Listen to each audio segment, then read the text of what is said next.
Hello friends, welcome to our channel. कैसे हैं आप सब? उम्मीद करता हूं बहुत ही अच्छे होंगे और आप सभी की पढ़ाई अच्छे से चल रही होगी। चलिए आज हम लोग वीडियो को स्टार्ट करते हैं और पढ़ते हैं जो हमने कल पढ़ा था। जो संविधान बनने में जिस का नियम हुआ था, मतलब आपको बता दें कि जिस भी एक्ट को पारित किया गया था, जो हमारे भारतीय संविधान की सीढ़ियाँ बनी थी, उस एक्ट को हम लोग आज पूरा डिटेल से पढ़ेंगे। तो आज हम लोग बात करते हैं 1773 के रेगुलेटिंग एक्ट के बारे में। तो आपको बता दें कि 1773 का रेगुलेटिंग एक्ट लाया गया था, जो कि हमारे संविधान को बनाने में भी इसका मुख्य भूमिका रहा था।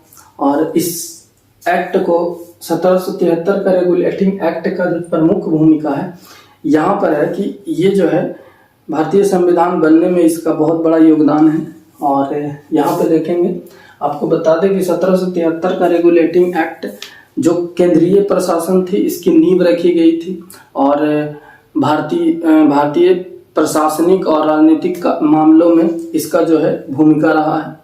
और बताते चले आपको कि इसका और भी काम है जो कि हम आपको बताएंगे। तो बंगाल, जो कि ब्रिटिश सरकार ने सबसे पहला अगर अपना आधिपत्य कहीं जारी किया तो वो बंगाल पे किया।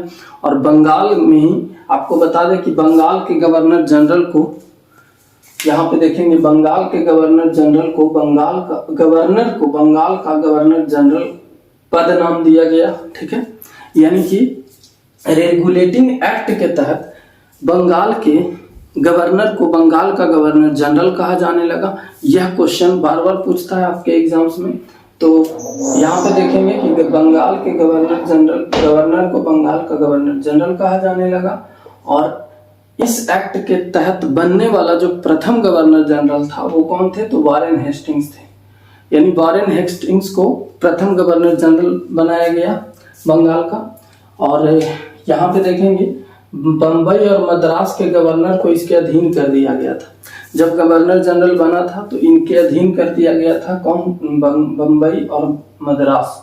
अभी बम्बई को हम लोग मुंबई बोलते हैं, उस समय बम्बई हुआ करता था और मद्रास, उसको गवर्नर को अधीन कर दिया गया था। उसके बाद देखिएगा कि कलकत्ता में एक प्रेसिडेंसी में एक सरकार स्थापित की गई थी जिसमें गवर्नर जनरल एवं उसकी परिषद के 4 सदस्य हुआ करते थे। ठीक है, कहाँ? तो कलकत्ता प्रेसिडेंसी में। आपको बता दें कि कलकत्ता में ही 1774 ईस्वी में एक सर्वोच्च न्यायालय की स्थापना की गई। ठीक है, जिसमें मुख्य न्यायाधीश और 3 अन्य न्यायाधीश थे, यानी टोटल 4 न्यायाधीश थे। तो जिसके प्रथम मुख्य न्यायाधीश थे उनका नाम था सर एलिजा एम्पे। आप देख सकते हैं यहाँ पे मुख्य न्यायाधीश जो थे वो सर एलिजा एम्पे थे। और 3 अन्य न्यायाधीश और थे, उनका नाम था चैम्बर्स, लेमिंस्टर और हाइड।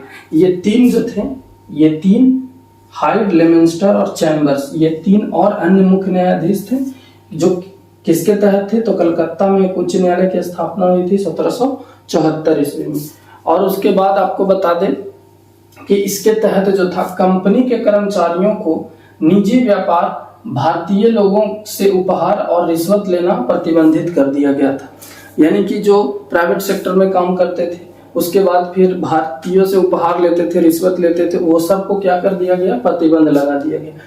यहाँ पे देखेंगे कि एक बोर्ड ऑफ डायरेक्टर्स का गठन हुआ था लंदन में 24 व्यक्तियों का। वहां पर देखेंगे ब्रिटिश सरकार द्वारा यहाँ पर इसके माध्यम से कंपनी पर नियंत्रण सशक्त हो गया था, यानी कि नियंत्रण सशक्त हो गया था। और इसके तहत यहाँ पे देखेंगे भारतीय राजस्व, नागरिक और सैन्य मामलों में इसको क्या कर दिया गया था?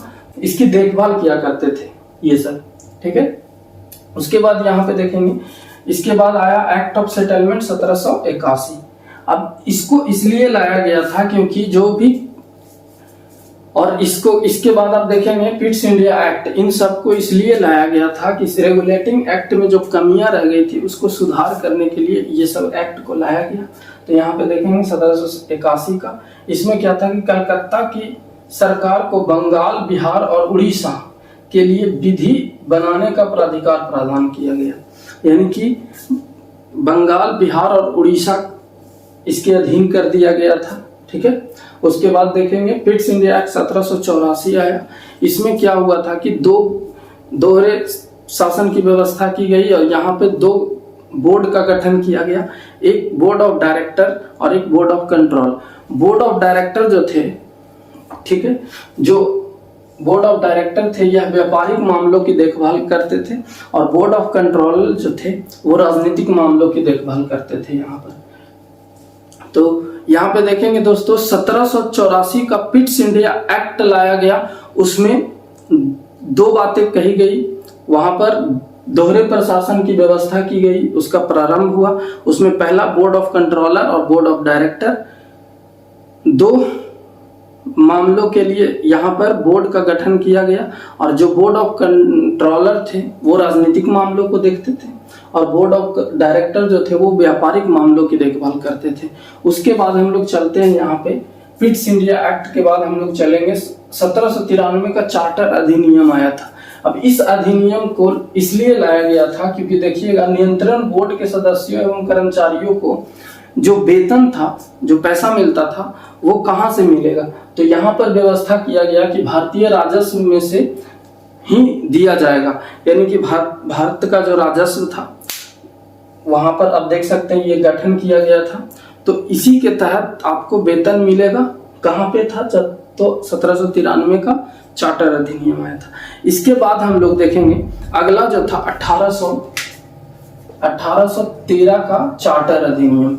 अब 1813 के चार्टर अधिनियम के बाद से हम लोग अगले वीडियो में पढ़ेंगे। आप लोग बस ये छोटे छोटे क्लिप को यहाँ पे हम ला रहे हैं ताकि आपको याद हो जाए और हम अगले वीडियो में आपको इसके आगे कंटिन्यू करेंगे और आपको बताएंगे कि आगे के एक्ट में क्या क्या हुआ था। तो फ्रेंड्स, आप लोग वीडियो को लाइक कीजिएगा, सब्सक्राइब कीजिएगा और चैनल सब्सक्राइब कीजिएगा मेरा, ताकि आपको नोटिफिकेशन पहुंच पाए और आप मेरे वीडियो को देख पाए। फिर मिलेंगे नेक्स्ट वीडियो में और तब तक के लिए बने रहिए हमारे चैनल में। जय हिंद फ्रेंड्स।